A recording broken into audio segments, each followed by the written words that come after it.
O sol brilhava forte naquele sábado de primavera, tingindo as ruas da pequena cidade de Dourado. Lucas e Mateus, dois gêmeos de 12 anos, caminhavam animados pela calçada, o pequeno Toby trotando alegremente ao lado deles. Vestiam camisetas simples, jeans desbotados e tênis gastos, mas em seus olhos brilhava a expectativa de um sonho. Imagina, Lucas, o pai ia adorar aquele carro vermelhão, igualzinho ao que a gente viu na revista, disse Mateus, sorrindo largo. Lucas, mais contido, apenas assentiu. Desde que o pai fora embora, 5 anos atrás, ele aprendera a manter as esperanças bem guardadas. Ainda assim, aquele dia parecia especial.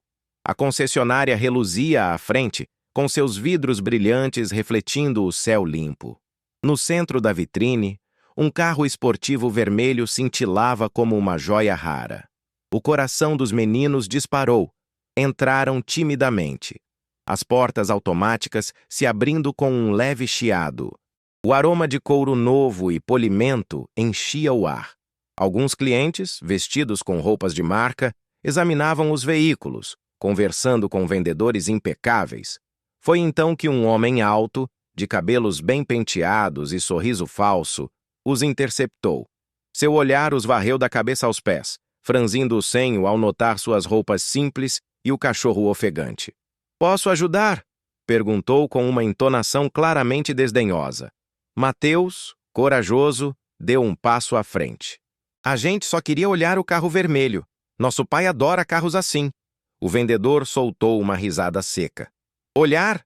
Vocês sabem quanto custa aquele carro. Só de olhar, já estão sujando o ambiente."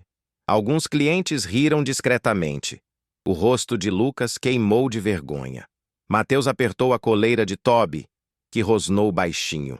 "É melhor saírem antes que eu chame a segurança." Sem dizer uma palavra, os meninos deram meia volta. O coração de Lucas pesava no peito como pedra. Mateus andava rápido, segurando as lágrimas. Na calçada, pararam. Toby lambia a mão de Mateus, tentando consolar. "Isso não está certo", murmurou Lucas. "A mãe sempre disse que ninguém é melhor do que a gente por causa de dinheiro." Mateus completou, a voz embargada. Foi quando Lucas teve uma ideia. "Vamos escrever para eles, para o chefão da empresa. Ele precisa saber como tratam as pessoas aqui." Mateus arregalou os olhos, surpreso. "E se ninguém ler? Pelo menos a gente tentou." Eles voltaram para casa e, com um esforço conjunto, redigiram uma carta sincera e emocionada. Sem saber, naquele instante simples, mudaram o rumo de seus destinos. Em um prédio espelhado na capital, centenas de cartas e e-mails chegavam todos os dias à sede da concessionária. Reclamações, sugestões, elogios esquecidos em uma pilha interminável. Mas naquela manhã de segunda-feira, algo inusitado aconteceu. Gustavo Marim, o CEO da rede de concessionárias, caminhava por seu espaçoso escritório, irritado com uma negociação que não andava. Um assistente ansioso entrou, carregando algumas cartas separadas. "Senhor Marim, achamos que o senhor deveria ver isso." Gustavo pegou a carta, franzindo o senho. Não costumava perder tempo com correspondências aleatórias. Ainda assim, algo na caligrafia infantil chamou sua atenção. Ao lê-la, seu rosto endureceu. As palavras sinceras, a dor inocente, atravessaram sua armadura corporativa. Sentiu uma pontada incômoda no peito. "Lucas e Mateus", murmurou. Reconheceu o sobrenome. E mais do que isso, reconheceu a história. Há anos, Gustavo fora padrinho de casamento de um grande amigo, Ricardo Moretti, o mesmo que desaparecera misteriosamente e de quem ninguém mais ouvira falar. Ricardo, que sempre sonhara com uma família, filhos, carros. "Marque uma viagem. Quero visitar essa concessionária pessoalmente." O assistente piscou, surpreso. "Hoje." Enquanto isso, em uma casa modesta nos arredores da cidade, a mãe dos gêmeos corrigia provas à mesa da cozinha. Os meninos chegaram da escola, contando entre risadas e exageros como Toby quase engolira o lanche de um colega. A vida seguia simples, cheia de pequenos desafios e grandes afetos. Mas Ricardo Moretti, o pai ausente, observava de longe. Do alto da colina, dentro de um carro discreto, ele via seus filhos crescendo sem ele. O coração apertava a cada sorriso perdido, cada conquista não celebrada em sua presença. Logo, meus meninos, logo. Ele não sabia ainda, mas o tempo da espera estava chegando ao fim. O som da chuva fina tamborilava nas janelas da casa modesta, enquanto Lucas e Mateus faziam alical de casa na mesa da cozinha. Toby, enrolado em um cobertor, roncava baixinho aos pés deles. Naquela tarde, algo diferente aconteceu. A mãe chegou do trabalho com um sorriso cansado, mas iluminado. Meninos, tenho uma novidade. Consegui um trabalho extra como consultora educacional. Naquela empresa chique, mãe? Perguntou Mateus, animado. Ela assentiu, passando a mão nos cabelos. É temporário, mas o pagamento é bom. Vai ajudar muito. Lucas trocou um olhar desconfiado com Mateus. Mudanças rápidas sempre o deixavam alerta. Naquela noite, quando esvaziaram suas mochilas, Mateus encontrou algo inesperado. Uma revista de carros esportivos novinha, com um modelo vermelho brilhante na capa. O coração dele saltou. Lucas, curioso, também achou um pequeno livro em sua mochila. Grandes histórias de jovens empreendedores. Estranho, eu não trouxe isso. Nem eu, disse Mateus, passando a mão na capa da revista como quem acaricia um tesouro. Toby, inquieto, latiu para a janela, como se sentisse algo. Lá fora, escondido na sombra da rua, Ricardo sorriu. Era só o começo. O domingo seguinte chegou radiante. O Festival das Flores atraía famílias inteiras para o parque central da cidade.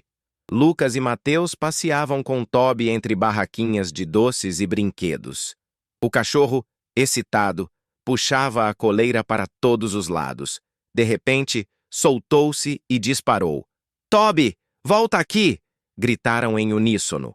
Correram após ele, atravessando caminhos e esbarrando em feirantes. Toby sumiu em um jardim lateral, até que os meninos chegaram ofegantes à frente de uma mansão discreta, rodeada por altos muros e um portão de ferro.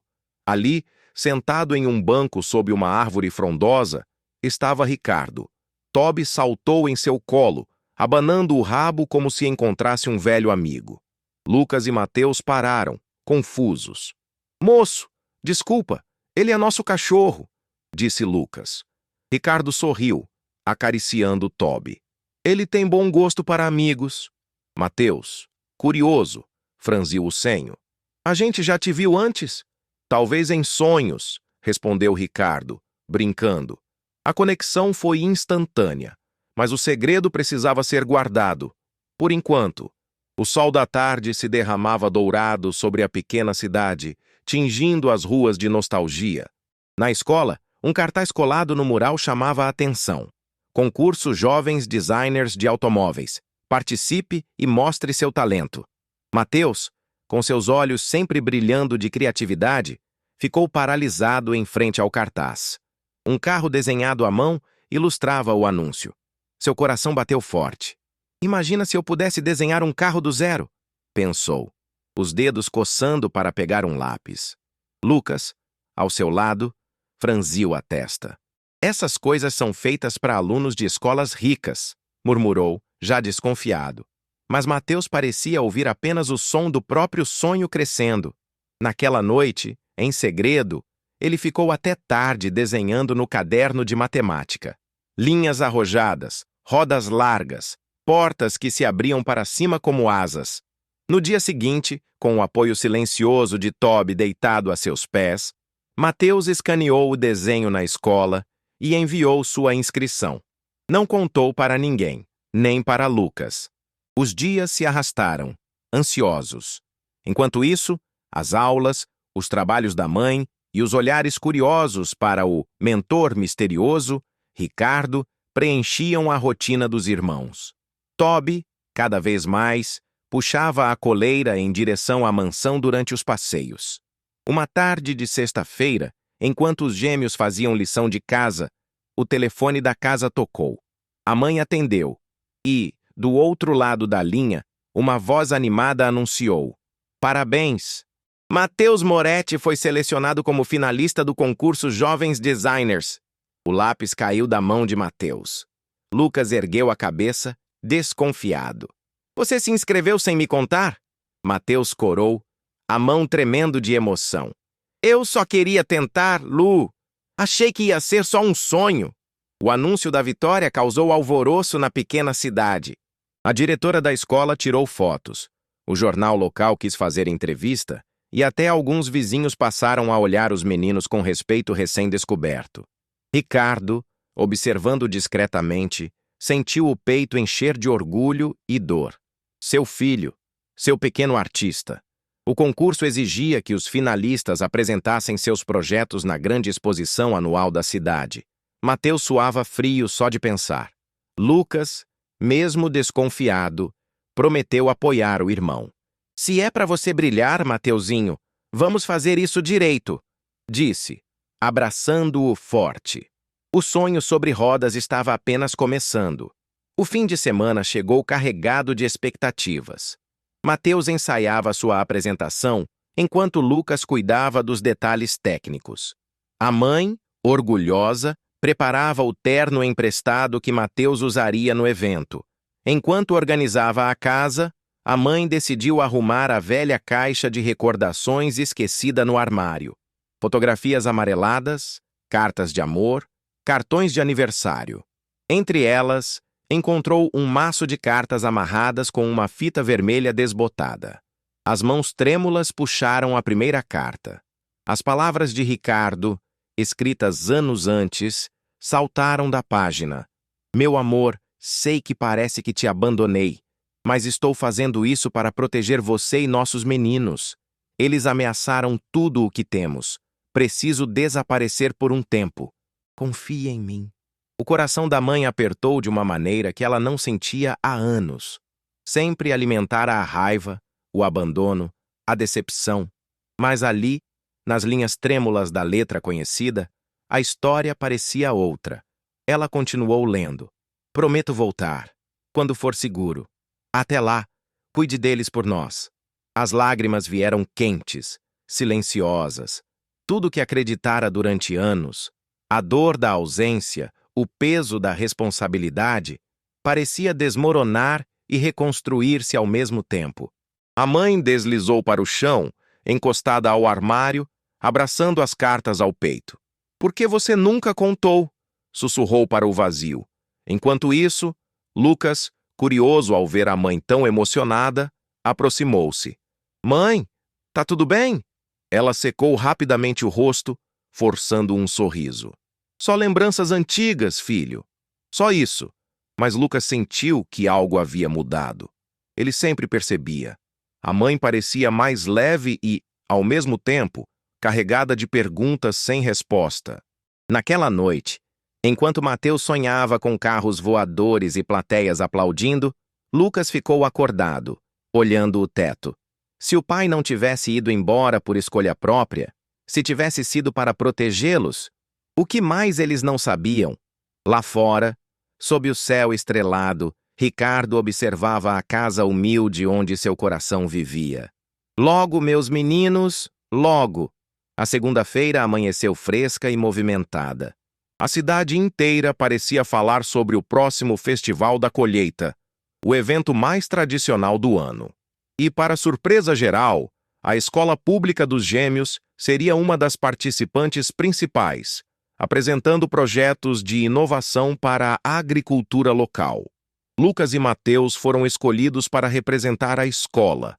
Era uma honra e uma pressão imensa.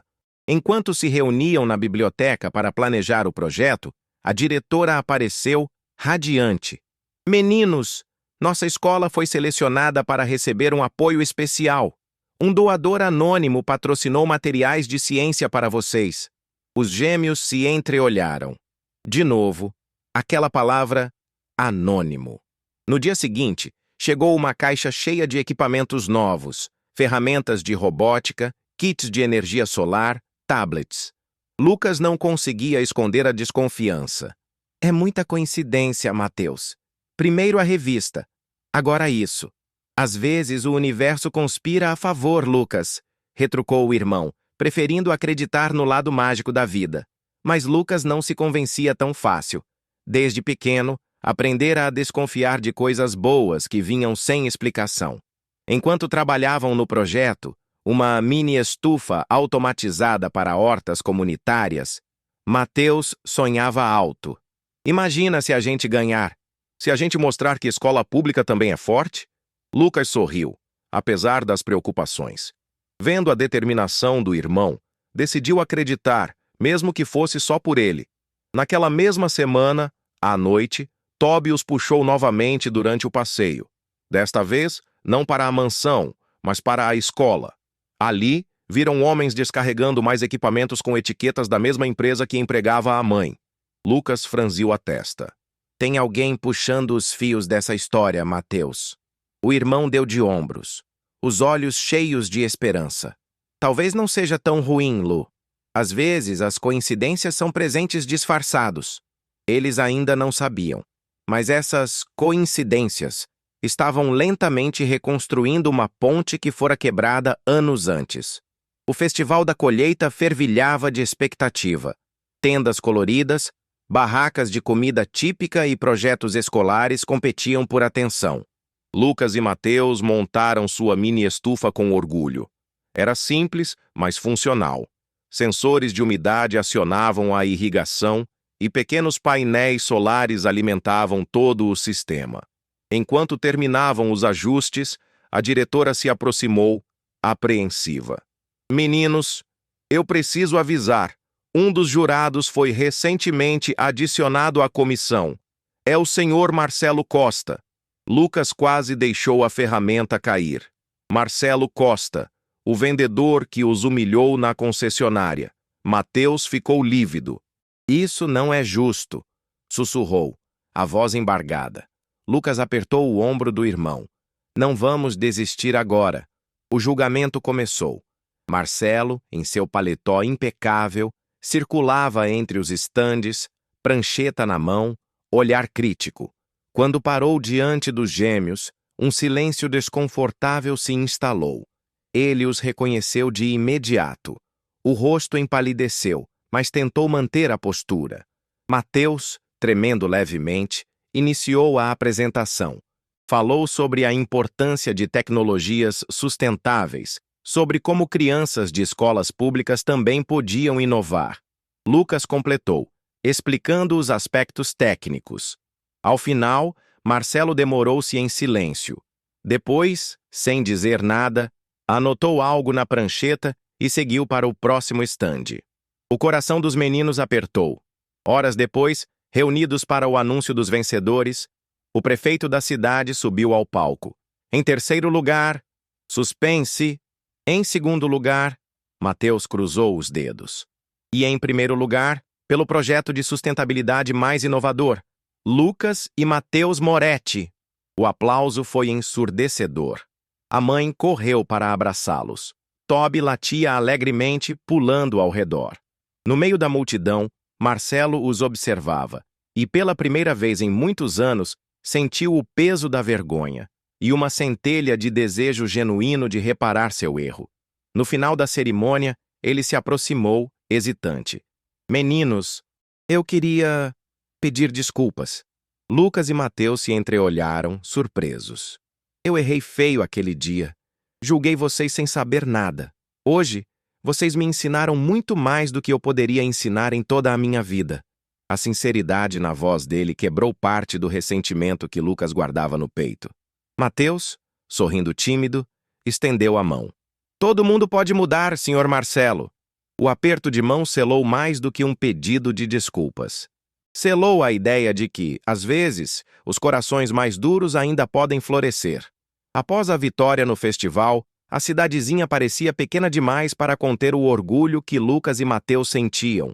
As pessoas os cumprimentavam na rua, alguns oferecendo até doces como recompensa. Mas Lucas, apesar da felicidade, não conseguia ignorar a sensação persistente de que algo grande estava escondido bem debaixo do nariz deles. Nos dias seguintes, o mentor misterioso, Ricardo, se aproximou ainda mais, sempre aparecendo de maneira casual nos lugares certos, na hora certa.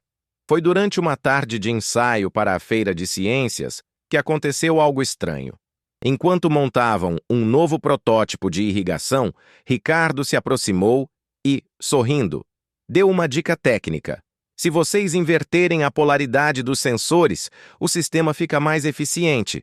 Lucas congelou aquele tom de voz, aquela forma específica de explicar. Uma lembrança, pequena e vaga, piscou em sua memória. A imagem de mãos calejadas montando um trenzinho elétrico num Natal esquecido. Mateus, sem perceber o desconforto do irmão, sorriu. Valeu, moço! Ricardo se despediu e seguiu o caminho. Mas Lucas não se moveu. Mateus, você não achou ele familiar? De algum jeito? O irmão franziu o senho, pensativo. Ele é legal, mas sei lá. Acho que só lembra alguém. Lucas ficou inquieto. Mais tarde, vasculhando caixas antigas no sótão, encontrou uma fotografia amarelada. Sua mãe, mais jovem, ao lado de um homem de sorriso largo e olhos vivos, os mesmos olhos que Lucas via toda vez que se olhava no espelho. O mesmo sorriso do mentor. A respiração dele falhou. Não pode ser... Desceu correndo as escadas, o coração batendo feito um tambor. Preciso saber a verdade, murmurou. Enquanto Lucas lidava com suas descobertas, Mateus enfrentava seus próprios desafios.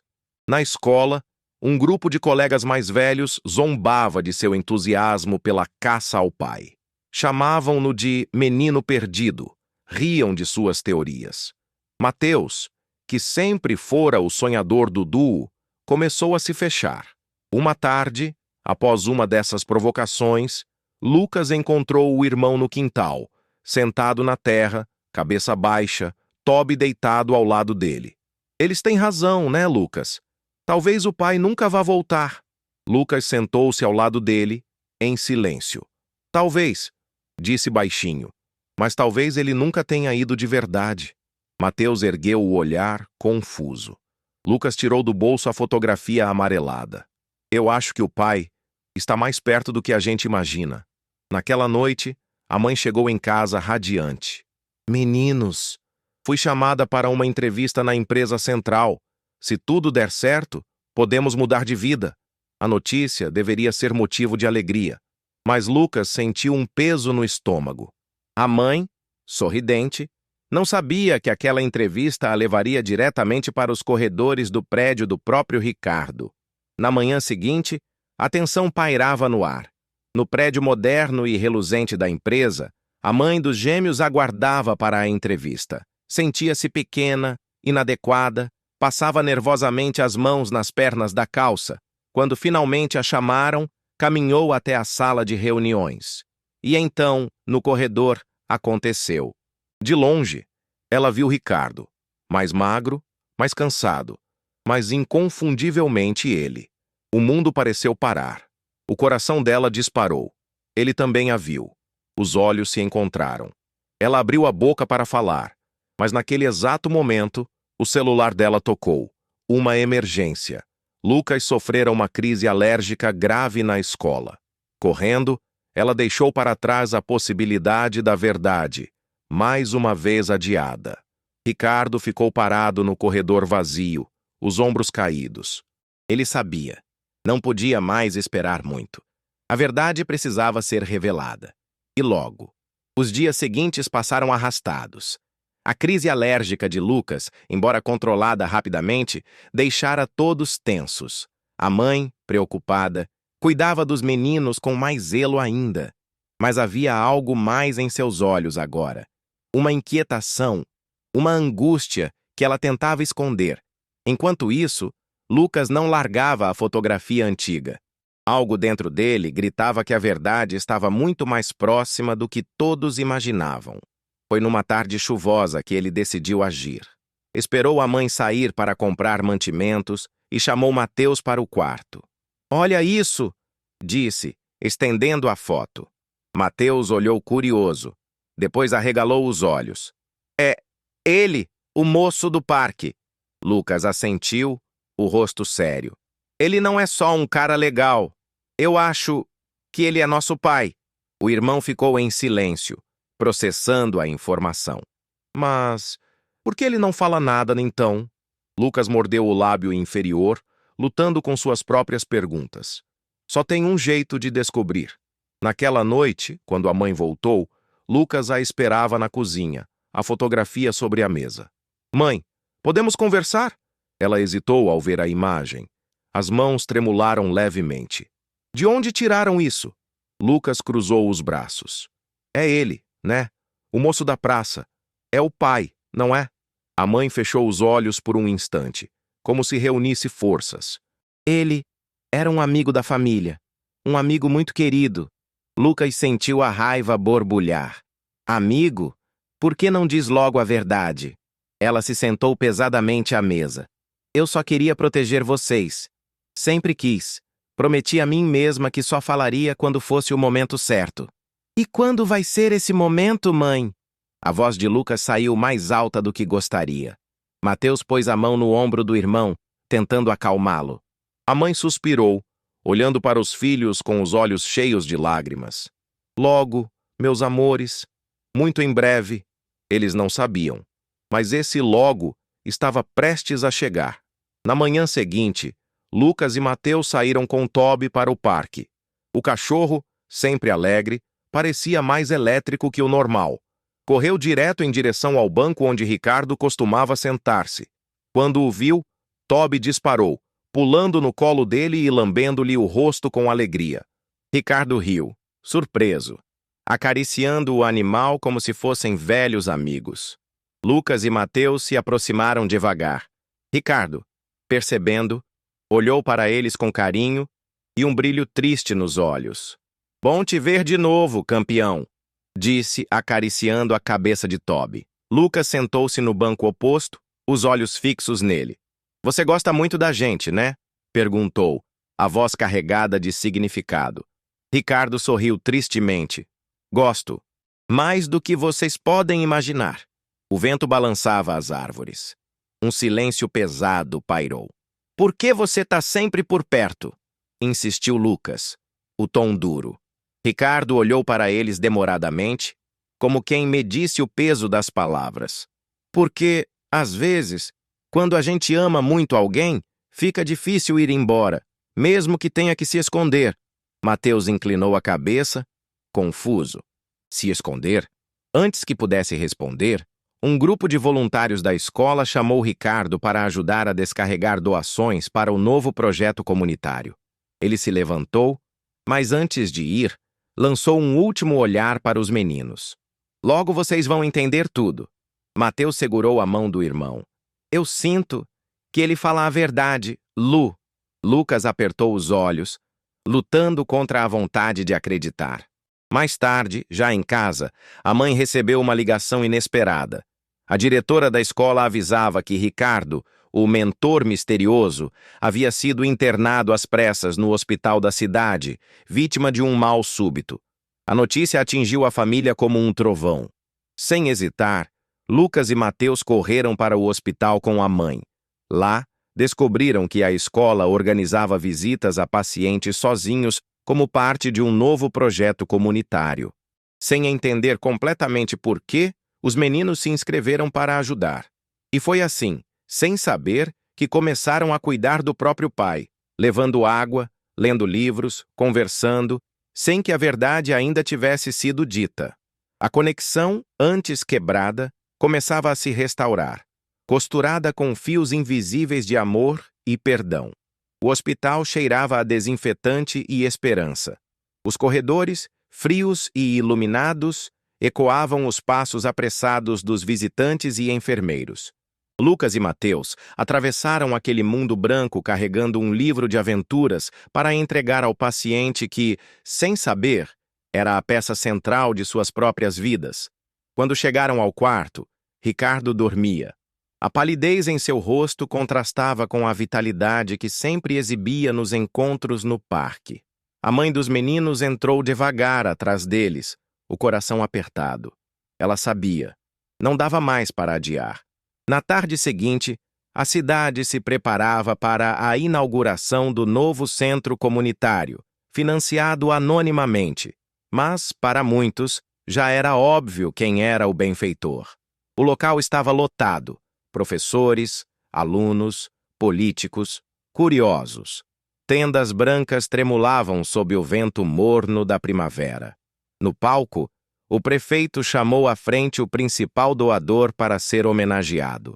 Lucas e Mateus, de mãos dadas, viram Ricardo subir os poucos degraus, com esforço visível, mas com o olhar firme.